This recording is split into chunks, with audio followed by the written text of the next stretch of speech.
شب بارات یو داسې شپه چې په دغه شپه باندې د انسان رزق لیکلی شي، په دغه شپه باندې د انسان اعمال لیکلی شي، په دغه شپه باندې د انسان ژوند او مرګ لیکلی شي، په دغه شپه باندې د انسان نصیب لیکلی شي. ګران کتونکو چا چې څه قسمه حاجت او ضرورت وي، زه تاسو ته یو مجربه وظیفه ښایم چې په دغه شپه باندې وکړئ او هغه حاجت لپاره د الله په حضور کې دعا وغواړئ. ان شاء الله العزیز د الله په فضل سره او د دغه شپې په برکت سره او دغه وظیفې په برکت سره به ستاسو هغه حاجت پوره شي. اول به 11 مرتبه درود شریف وایي، هغه درود چې تا ته کم اسان وي.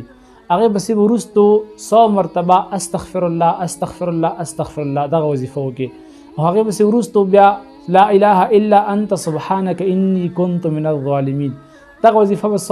100 مرتبه ووایي، او دې پسې به لا حول ولا قوة الا بالله دغه ځای پورې دا به 100 مرتبه وایي، یعنې دا ټوټل 300 مرتبه شول. او بیا په آخره کې درود شریف وایي او د الله په حضور کې به دعا وغواړي هغه حاجت لپاره چې کوم د ستا حاجت وي، خو دغه حاجت به د شریعت برابر وي او د شریعت موافق وي. ان شاء الله العزیز د دغه شپې په برکت سره او د دغه وظیفې په برکت سره به ستا هغه حاجت پوره شي.